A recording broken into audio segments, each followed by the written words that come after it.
दोस्तों, जिस्म फरोशी के धंधे में जितनी गोरी चमड़ी होती है इतना ही पैसा ज्यादा मिलता है। सब नजरों का धोखा है, सिर्फ नैन नक्श और गोरी चमड़ी का धोखा है। बाकी तो सारी औरतें अंदर से एक जैसी ही होती हैं, लेकिन ये जो मर्द है ना, किसी फितरत के ये गोरी चमड़ी देखने के बाद अपना सब कुछ लुटाने के लिए तैयार हो जाता है। मेरी एक कहानी एक बाजार से शुरू होती है। मेरी गोरी चमड़ी और मेरी खूबसूरती के एक रात के लिए 10 लाख की कीमत लोग देने के लिए तैयार हो जाते थे। मेरी ये कहानी सुनकर आपकी रूह कांप जाएगी। मेरा नाम रुबीना है और मेरा अमरपुरे के छोटे से गांव में रहने वाली लड़की हूँ मैं। मेरे परिवार में माँ बाप और हम 2 भाई बहन थे।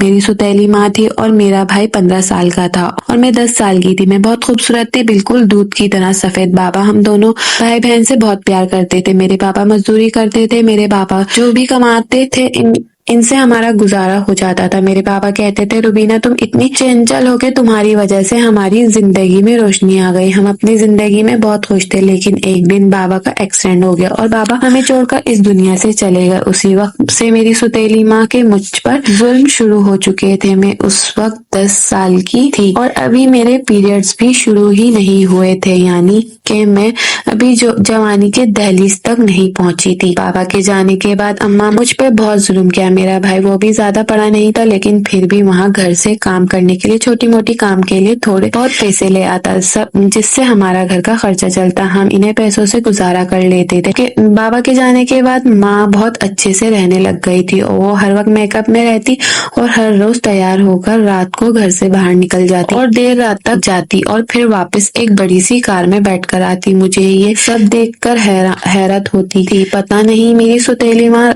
इतनी रात को कहाँ जाती है और फिर वापस किसके साथ कार में बैठकर आती है। मुझे कुछ पता नहीं था। फिर यूं सोचकर अपना सर झटक देती कि मुझे क्या, मैं तो सिर्फ पढ़ना चाहती थी। मुझे पढ़ने का बहुत शौक था। मैं स्कूल जाया करती थी। इसी दौरान मुझे अपनी क्लास फेलो से मुझे प्यार हो गया और वो भी मुझसे मोहब्बत करता था। हम दोनों इतनी सी उम्र में मोहब्बत कर बैठे थे। हाँ, मैं मानती हूँ कि मैं अभी जवान नहीं थी, यहाँ तक कि मेरे पीरियड्स भी शुरू नहीं हुए थे और मुझे इस उम्र में ही बहुत मोहब्बत हो गई थी। एक ऐसी मोहब्बत जो एक दूसरे के बिना नहीं रह सकते थे।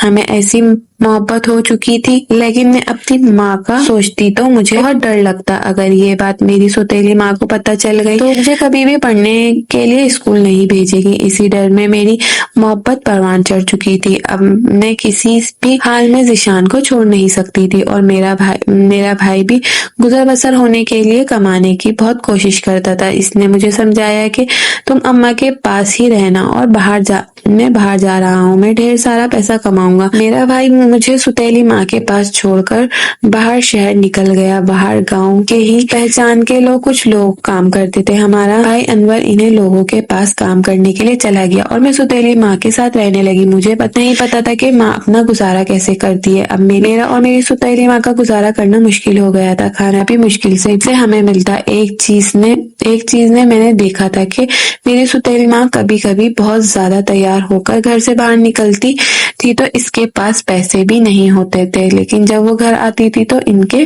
पास पैसे होते थे। मैं पूछती थी कि अम्मा आप कहाँ काम करती हो, तो वो कहती थी हाँ यही समझ लो कि छोटा मोटा काम करती हूँ और जो पैसे आते हैं इसी से हमारा गुजारा होता है। तो मैं तो इतनी छोटी थी कि मैं कुछ कर भी नहीं सकती थी। खैर, माँ के साथ किसी तरह हमारा वक्त गुजर रहा था। इस बीच मैंने देखा कि सुतेली माँ मुझसे प्यार करने लगी, मेरा बहुत ख्याल करने लगी और वो मुझसे बहुत ही अच्छी चीजें लाकर खिलाती और वो कहती तुम खाओगी तो तभी तो बड़ी होगी, तुम्हारा सेहत बनेगा और तुम भी खूबसूरत लगने लगोगी। मैं इनसे कहती पर माँ मुझे बड़ी दिखने की क्या जरूरत है। माँ कहती बस मैं तुम्हें जो कह रही हूँ वो करो। मैं चाहती हूँ कि तुम अच्छे से खाओ पियो और इतनी तंदुरुस्त हो जाओ कि बड़ी लड़कियों की तरह दिखो। और ऐसा ही हुआ। माँ ने मुझे बहुत अच्छी चीजें खिलाई पिलाई और 10 साल की उम्र में ही मैं 14 साल की लगने लगी थी। मेरे शरीर की बनावट बड़ी लड़कियों की तरह दिखने लगी थी। मुझे देखकर कोई भी नहीं कहता था कि मैं 10 साल की लड़की हूँ। इतनी तंदुरुस्त हो गई थी कि मेरे शरीर की बनावट ऐसे दिखती कि जैसे मैं 14-15 साल की लड़की हूँ। मैं खूबसूरत तो बहुत थी, लेकिन शरीर बढ़ने के बाद और ज्यादा निखार लग गई थी और बहुत ही खूबसूरत लगने लगी थी। जो भी मुझे देखता तो मेरा दीवाना हो जाता। और अभी तक मेरी जवानी के पीरियड्स भी शुरू नहीं हुए थे, लेकिन मैं फिर भी जवान लगने लगी थी। मुझे पता नहीं था कि मेरी माँ ऐसा क्यों चाहती थी कि मैं बड़ी लड़कियों की तरह दिखूं। धीरे धीरे इस तरह वक्त गुजर रहा था कि तभी एक दिन मैं सौतेली माँ को किसी आदमी से मिलकर कुछ ऐसा बात करते हुए सुना कि मेरे कदमों तले से जमीन खिसक गई। मेरी माँ वो आदमी को कह रही थी कि पैसे लेकर कब आ रहे हो? मैं पूरे पूरे पैसे लूंगी, ना कम लूंगी ना ज्यादा लूंगी, पूरे 5 लाख रुपए लूंगी। लड़की तैयार है, खूबसूरत है और कच्ची उम्र की है, अभी जवानी के दहलीज तक नहीं पहुंची है, लेकिन देखने में तो ऐसी है कि पूरी की पूरी पटाखा दिखती है। जल्दी से पैसे लेकर आज शाम को आ जाना। माँ को ऐसे बात करते हुए मैंने सुनी तो समझ चुकी थी कि वो क्या कह रही है। माँ उस आदमी से पैसे लेकर मुझे बेचना चाह रही थी। अब मैं समझी कि क्यों वो मुझे चाहती थी कि मैं बड़ी लड़कियों की तरह दिखूं। वो मुझे बेचने की तैयारी कर रही थी और मेरा सौदा कर रही थी। सौतेली माँ की ऐसी बातें सुनकर मैंने फैसला कर लिया, अब जो हो जाए मुझे यहाँ से निकलना होगा। ऐसे ही हुआ। माँ अपने कामों में बिजी थी। मैं चुपके से घर से निकल गई और स्टेशन की तरफ आई। मैं ट्रेन में बैठ गई। मुझे पता नहीं ये कहाँ जाने वाली है। मैं चाहती थी कि यहाँ से कहीं किसी तरह भाग जाऊं। जब एक बार फिर घर से कदम निकले तो फिर अब मुझे भी पता नहीं था कि मैं कहाँ जाऊंगी। ट्रेन चलने लगी। मुझे पता नहीं था कि ट्रेन कहाँ रुकेगी। थोड़ी देर के लिए मेरी आंख लग गई। जब मेरी आंख खुली तो मैं देखती हूँ कि ट्रेन रुकी है, तो मैं उतर जाती हूँ। मैं बोर्ड पर लिखा हुआ था कि गजिया के बाद मुझे बहुत जोरों की भूख लगी थी। लोगों से कुछ पैसे मांगकर खाने के लिए कुछ खरीदती हूँ और खाती हूँ, फिर इधर उधर भटकती रहती हूँ। 2-3 दिन तक मैं इधर उधर भटकती रहती हूँ। मुझे नहीं पता था कि मैं कहाँ जाऊँ, किधर जाऊँ। एक दिन मैं स्टेशन पे सोई हुई थी कि तभी मेरे सामने एक औरत मेरे पास आई। मुझसे पूछने लगी, तुम्हारा क्या नाम है? तुम्हारे माँ बाप कहाँ हैं? मैंने कहा, मेरा नाम रुबीना है, मेरा इस दुनिया में कोई नहीं। मैंने उस औरत को अपने बारे में सब बता दिया। मैंने इनको कहा कि मेरे बाबा मरने के बाद अपनी सौतेली माँ के साथ रहती थी, लेकिन मेरी सौतेली माँ ने मेरा सौदा कर रही थी, मुझे बेचने जा रही थी, इसलिए मैं इनके पास से भाग आई हूँ। मुझे नहीं पता कि मैं कहाँ जाऊँ। वो कहने लगी, तुम परेशान मत हो, तुम मुझे अपना समझो, मैं तुम्हें अपने घर ले जाऊंगी, मैं तुम्हें रखूंगी। मैं खुश हो गई। ये समझ ही नहीं पाई कि जिसको मैं अपना मसीहा समझकर अपना दर्द बयान कर रही थी वो एक हैवान औरत है, और जिस जंगल से निकलना चाह रही थी, जिसके लिए भाग कर आई थी, खैर ये औरत मुझे इसी दलदल में भेजने वाली है। खैर मैं इसकी नीयत से बेखबर थी। वो औरत मेरी सारी बातें सुनकर मेरे सर पर प्यार से हाथ फेरती है। जैसे ही वो औरत मेरे सर पर प्यार से हाथ फेरती है, मेरी आंखों में आंसू झलक आते हैं और मैं औरत के सीने से लग जाती हूँ। वो औरत मुझे तसल्ली देती है और मुझे अपने साथ घर ले जाती है। वो औरत मुझे अपने घर जाकर मुझे मुंह हाथ धोने को कहती है, मुझे एक छोटा सा कपड़ा लाकर देती है और कहती है, हाथ धोकर तुम इसे पहन लेना। मैं ऐसा ही किया। मैंने नहाया, ये खूबसूरत सा कपड़ा पहन लिया। इस कपड़े में बेहद खूबसूरत लग रही थी। वो औरत मेरे लिए ढेर सारी खाने पीने की चीजें लेकर आती है। मैं पेट भर कर खाना खाती हूँ और आराम से सो जाती हूँ। सुबह मेरी नींद खुलती है तो मैं देखती हूँ इधर उधर नजर घुमाकर तो घर पूरा सन्नाटा होता है। घड़ी पर मेरी नजर जाती है तो सुबह के 10 बजे होते हैं। मैं परेशान हो जाती हूँ क्योंकि वो औरत मुझे कहीं भी नजर नहीं आ रही होती। मैं डर जाती हूँ। तभी मेरी नजर दरवाजे पर पड़ती है, दिखती है तो बाहर से वो औरत और इनके साथ एक आदमी, और वो आदमी दोनों घर के अंदर आते दिखाई दिए। वो औरत मुझे देखते हैं और, रुबीना तुम उठ गई? मैंने कहा, हाँ आंटी मैं उठ गई, मैं आपको ढूंढ रही थी, आप कहाँ चली गई थी? वो कहने लगी, देखो याद दिलावर भाई है, इसका कोई औलाद नहीं, ये तुम्हें गोद लेंगे और तुम्हारा बाप बनकर तुम्हें पालेगा, तुम्हें अपनी बेटी लाना चाहता है। वो आदमी दिखने में बहुत ही मोटा सा था, इसके मुंह में पान था, मुझे इससे डर लग रहा था। मैंने कहा, आंटी क्या आप मुझे अपने साथ नहीं रख सकते? वो कहने लगी, नहीं रुबीना, मैं तुम्हें अपने साथ नहीं रख सकती, मेरा शौहर है और वो एक शराबी इंसान है। अगर गलती से तुम्हारे साथ मेरा शौहर गलत कर दिया तो मैं क्या करूंगी? रुबीना तुम इनके साथ जाओ, मैं ये तुम्हें बहुत खुश रखेंगे, इसकी कोई औलाद नहीं, तुम्हें बहुत प्यार से रखेगा और नए नए कपड़े और तुम्हें जो चाहे वो मिलेगा, चाहो वो तुम्हें मिलेगा। वो आदमी कहने लगा, हाँ बेटा, मैं तुम्हें अपनी बेटी बनाकर रखूंगा, तुम मेरे साथ एक बार चलो। सही, मैंने हाँ में सर हिला दिया। मेरे पास कोई और रास्ता नहीं था। आखिर मैं कहाँ जाती, किसके पास जाती? मुझे बहुत जोर की प्यास लगी हुई थी। मैं आंटी से पानी के लिए कहती हूँ। आंटी कहती है कि किचन इधर है, जाओ पानी पी लो। पानी पीने के लिए जाती हूँ, पानी पीकर किचन से बाहर निकलती हूँ तो तभी मेरे कानों में जो आवाज आती है उसे सुनकर मेरे पैरों तले जमीन खिसक जाती है। आंटी और वो आदमी दोनों एक दूसरे से बातें कर रहे थे। वो आदमी इस आंटी से कह रहा था कि अरे वाह शमीम, इसकी खूबसूरती की जितनी तारीफ कर रही थी ये तो इससे भी ज्यादा खूबसूरत है। तूने तो मुझे इस बार खुश कर दिया। मैं तुमसे इस बार बहुत खुश हुआ हूँ। मेरे पास हजारों लड़कियां हैं लेकिन इस जैसे खूबसूरत नहीं। तो मैं अभी 3 लाख रुपए देती हूँ। वो आदमी अपने पर्स से एक कागज का टुकड़ा निकाला और इस पर साइन करके देने लगा और इस औरत को दे देता है।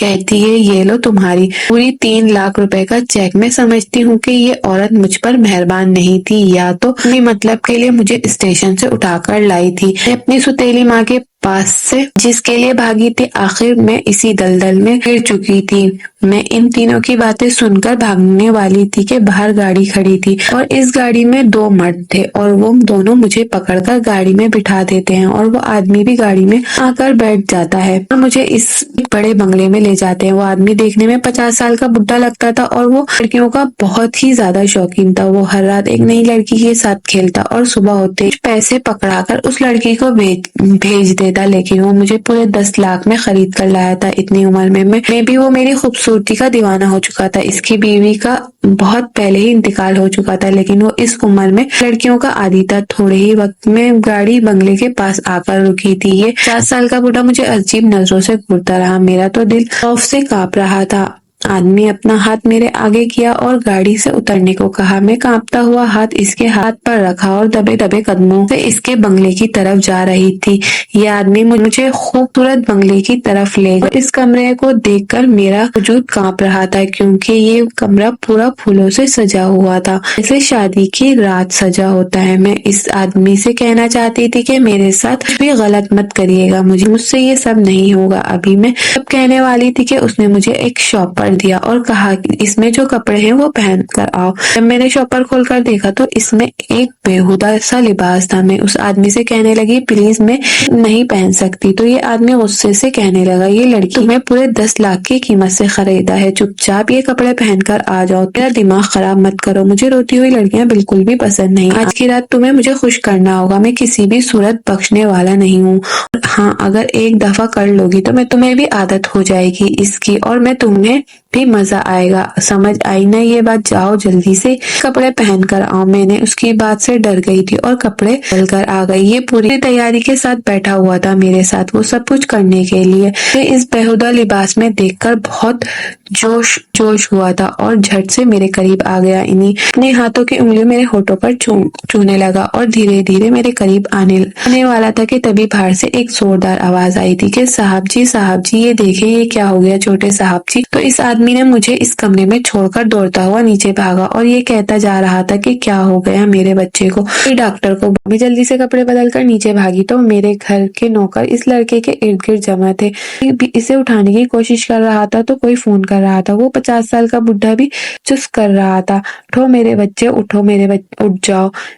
इतने आपको इतनी तकलीफ दे रहा था इस लड़की के लिए जिसने तुम्हारे बारे में जरा सा भी नहीं सोचा। वो लड़की तुम्हें धोखा देगी। तुम क्यों इस लड़की के लिए अपनी जिंदगी दांव पर लगा रहे हो? वो चुसक चिल्ला रहा था, लेकिन इसका बेटा होश में नहीं आया, बेहोशी की हालत में पड़ा था। एक पल को मुझे स्कूल वाले लड़के की मोहब्बत याद आ गई जिसे मैं बचपन से चाहती थी, जिसका नाम जिशान था। थोड़े वक्त के लिए मैं इस बारे में सोच रही थी कि मेरी आंखों में आंसू आ गए। खैर ने अपना सर झटक दिया और वहां से जाने वाली थी कि इस बुढ़े ने एक नाम पुकारा जिस नाम को सुनकर मेरे जिस्म में बिजली कड़की थी। वो नाम जिशान था। ये बुढ़ा बार बार नाम पुकार रहा था कि जिशान बेटा उठो, जिशान बाप ये उठ जाओ प्लीज। ये नाम सुनते ही मेरे पूरे होश उड़ चुके थे। मुझे पूरे 3 साल हो चुके थे जिशान को देखे। अब मैं किसी भी हालत में लड़के को देखना चाहती थी, इसलिए दौड़ती हुई इस लड़के के पास पहुंची जो बेहोश हुआ था। जब इसका चेहरा देखा तो मेरे होश उड़ गए क्योंकि ये कोई और नहीं वही बल्कि मेरा जिशान था। मेरी बचपन की मोहब्बती में फूट फूट कर रो रही थी कि जिशान उठ जाओ प्लीज, जिशान तुम्हारी आ गई, जिशान प्लीज उठ जाओ। ये आवाज न था कि होश की दुनिया में आ गया और मुझे देखते ही से लगा लिया। ज़ीशान का बाप के फाड़े हमें घूर रहा था और मैं और ज़ीशान एक दूसरे के गले मिले फूट फूट कर रो रहे थे। मैं ज़ीशान को रोते रोते कुछ कह रही थी कि कैसे मेरी सुतीली माँ ने बेचने की कोशिश की थी। ज़ीशान मेरी बातें सुनकर और भी ज्यादा रो रहा था और मुझसे माफी मांग रहा था। मुझे माफ कर दो रुबीना, मैं तुम्हारा ख्याल नहीं रख पाया। मैं इन बातों में से इसके बाप की बात नहीं बताई क्योंकि ज़ीशान का बाप भी मुझे आंखों के इशारे कर रहा था। इसके बारे में ज़ीशान को कुछ पता न चले। फिर ज़ीशान ने मुझसे पूछा हमारे घर तक कैसे आ गई। मैंने ज़ीशान से झूठ बोल दिया कि तुम्हारे घर लाजमा की नौकरानी के लिए आई थी। आज ही मेरा पहला दिन है, तुम मुझे मिल गए। तो ज़ीशान अपने पापा से कहने लगा कि पापा, यही मेरी पहली और आखिरी मोहब्बत है जिसके लिए मैं दुनिया से बेगाना हो गया था। मुझे ये मिल गई है तो मैं आपसे शादी करना चाहता हूँ। तो ज़ीशान के पापा कहने लगे हाँ हाँ क्यों नहीं, तुम नहीं बेटा, तुम तो मेरा सब कुछ हो, तुम जो कहोगे वो करूँगा। कल ही तुम्हारी शादी होगी। तो आज मेरी शादी की रात थी। मैं अल्लाह का शुक्रिया अदा करती हूँ कि अल्लाह ने मुझे हर सब से पाक रखा और मेरी मोहब्बत से मुझे मिला दिया। आज मैं खुशी से अपना सब कुछ अपने शौहर को सौंप रही हूँ और ज़ीशान भी पूरी खुशी के साथ मुझे अपना लिया था। और आज हमारी शादी को 2 साल हो गए हैं और हमारी एक प्यारी सी बेटी भी है। और मैं दुआ करती हूँ कि अल्लाह हम लड़कियों को बुरी नजरों और गंदे कामों से हिफाजत में रखे। आमीन।